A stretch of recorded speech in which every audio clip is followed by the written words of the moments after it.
guys, and welcome back to my channel. Today's video is a super glam bridal makeup tutorial. So last week I asked you guys on my social media, specifically Instagram, if you wanted me to do a prom or a bridal makeup tutorial, and the majority of you guys said that you wanted a bridal one. So then I asked again if you wanted to do a natural or a super glam, and again the majority wanted to do a super glam bridal tutorial. So this is what I'm doing for you guys today, and I'm super excited. I had so much fun making this video and playing around with really dark shadows and glitters and false eyelashes that I finally have been able to put them on while doing a makeup tutorial. I'm really excited to show you guys how I achieved this look, so if you're interested in wanting to know how I did it, then just keep on watching. I'm starting off by taking the Nivea Men Post Shave Balm, and I'm going to use it as my primer, and I just placed a little bit onto my hands and started massaging it into my face just until I get a tacky texture. Then I'm taking the Tarte Shape Tape Concealer in the shade Light, and I'm using this to prime my eyelids for the eyeshadows. And using the Real Technique Miracle Sponge, I'm just blending it all out. And today's look, I'm going to start off by doing my eyes just because I'm going to be dealing with a lot of dark shadows, so I don't want to get a lot of fallout onto my face, so I decided I'm going to start with my eyes first. Then I'm taking the Anastasia Beverly Hills Contour Kit in the shade Vanilla, and I'm just going to set that base really quickly just so that my eyeshadows don't crease.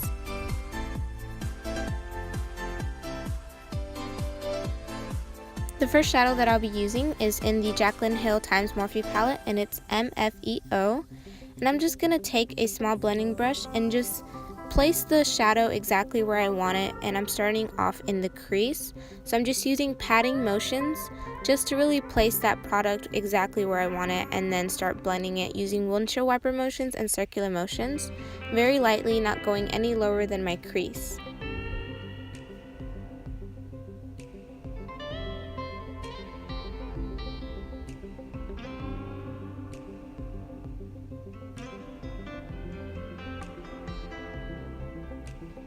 So once that eyeshadow is really where I want it, I just take a larger blending brush and I just start blending it using windshield wiper motions again, and then just blending it more towards my brow bone so that it gives me a very blown out look.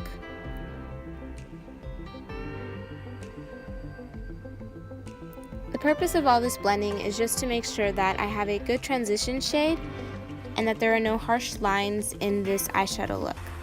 So then I'm taking the Urban Decay Naked 2 palette and the shade Tease, and I'm just going to place it right on top of that shade in the crease using windshield wiper motions again, just really buffing it in, making sure that there are no harsh lines, and just blending it in so that it's a very seamless look.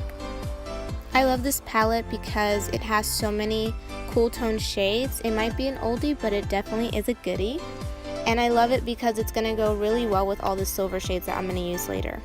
The next shade I'm taking is called Chip. It's a very rich dark brown, and I'm just taking a smaller blending brush and just really placing it precisely in a V shape in the outer corner. And I'm starting to use very, very little product so that I'm able to build it up without really messing it up. The less product that you use at first, the better chances you're going to get at succeeding with the eye look, because if you place too much product at one time, it can start to look really patchy, and then it's going to be really hard to blend. So you want to start off with a little bit of eyeshadow and just keep building up until you get to the place where you want and not have to correct any mistakes. It's easier that way.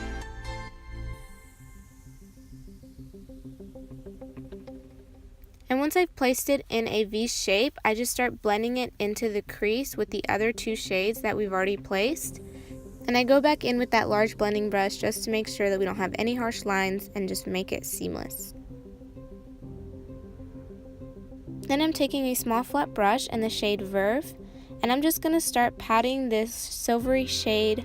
It's a shimmer shade, so I just start patting it into the inner third of my eyelid, making sure not to go past the crease and stop where the darker shades meet.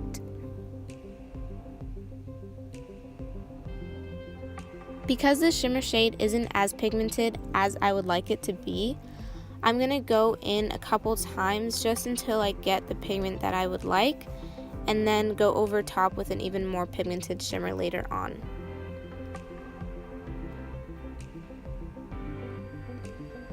Next, I'm taking the shade Suspect, it's another shimmer shade, and I'm just using it to make a transition between the darker shades and that lighter silver shimmer shade, just because I felt like going from really dark, harsh, and then really light silver shimmer was just too intense, and it needed like a transition shade right between them, so that Suspect color is really good for that.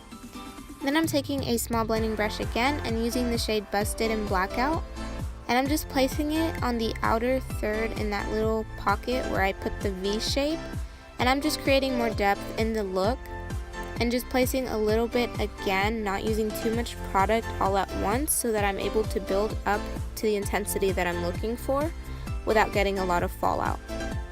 And so what I'm doing is I'm just really patting it in and then going back and blending in those shades again with that large blending brush, just making sure everything is blended out.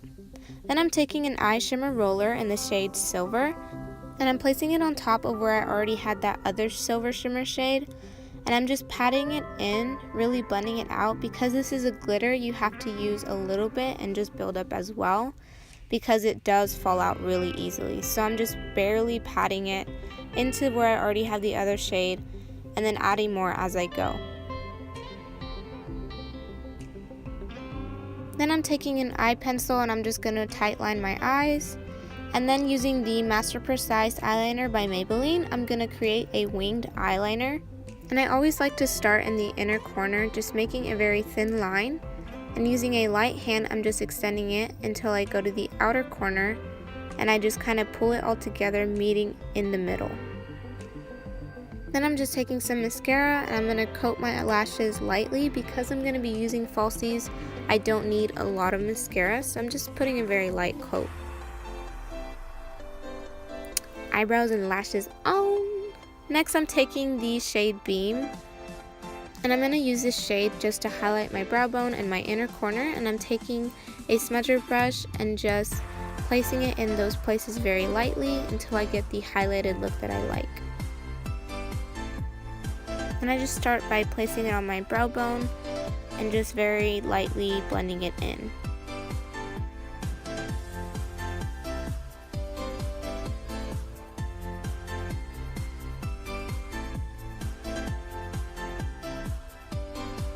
As well as my inner corner, just to give this an even greater highlight.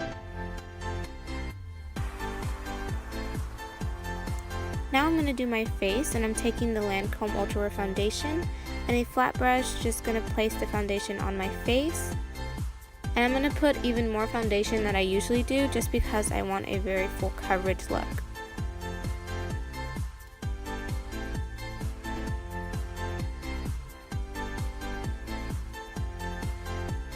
Then I'm taking the sponge again and I'm just going to start blending in my foundation, really just pressing that foundation into my skin so that it covers any redness or blemishes that I might have, and just really gives it a seamless look. Normally whenever I'm doing a full cover foundation, I'll use a brush, but in this case I didn't find the right brush. I looked everywhere. So I just went ahead and took my sponge anyway and just started blending away my foundation. Then I'm taking the Tarte Shape Tape Concealer again, and I'm just going to use it to conceal any dark circles that I have and highlight the center of my face, starting with the bridge of my nose, my cupid's bow, my chin, as well as the center of my forehead, and adding some dimension to my face as well as just a brighter look. And I'm just taking the sponge and just really dabbing and blending that concealer.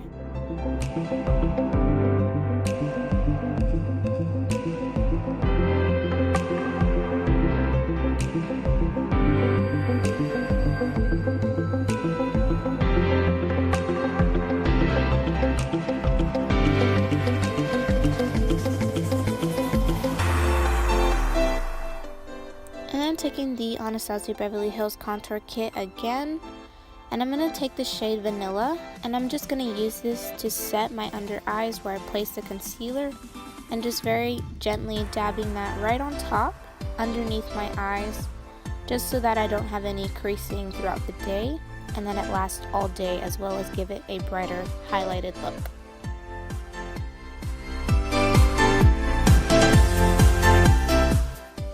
And in that same palette, I'm just going to take the shade Fawn, and I'm going to use it to contour my face using an angled contouring brush.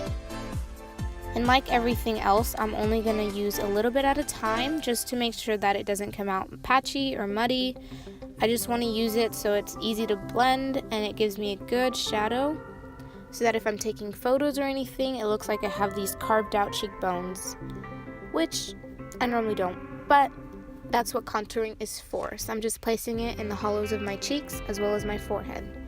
Then I'm taking this Morphe blush palette, and that 4th shade in the palette, I'm going to take it on a Morphe blush brush, and I'm just going to add some color back into my skin. And I love this color just because it has like specks of shimmer, so it's not really a shimmer blush, but the little specks just add more luminosity to the blush, making it look more natural. And it's a very, very just perfect shade. You can use it any time of the year. Then I'm going to highlight my face using the Anastasia Beverly Hills Glow Kit and the shade Moonstone, my favorite. And just on a fan brush, I'm just going to spritz some Max Fix Plus just so that it gives more intense highlight. So I spray my brush beforehand and then I dip it into the highlight shade. And then I just start placing it on the tops of my cheekbones and everywhere that I want to highlight. And as you can tell, that glow is popping, so I'm loving it. So I'm just placing it again on the tops of my cheekbones, and then I'm going to place it in the center of my face where I want that highlighted effect. It's also going to bring a lot of dimension to my face in photos. Then I'm going back in the Naked palette and taking that shade Tease. I'm going to go with the smudger brush and place it on my lower lash line just to give this look more of a completed, put together eye look, and just connecting all the shades together. And then using an eyeliner pencil again just to put it on my waterline, and then just smudge it into the shadow even more.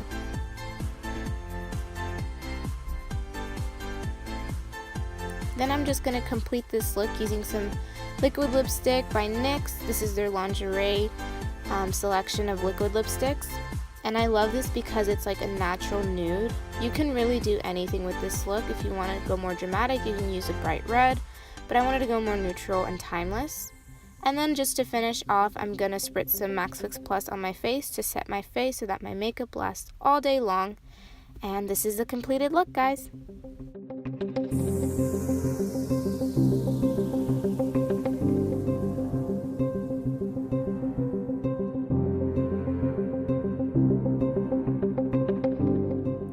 Thank you guys so much for watching this video. I hope you like it. If you did, then hit that like button. If you love it, then subscribe to my channel for more videos. And I'm so happy with how this look turned out. Whenever I first started, I was kind of like freaking out. I was like, oh no, is this gonna turn out how I wanted and how I envisioned it? And it did. So I'm really happy with this look, and I'm really happy to share it with you guys. Be creative with whatever bridal look that you're trying to do, whether you're trying to do it for a friend who's getting married or if you're getting married yourself.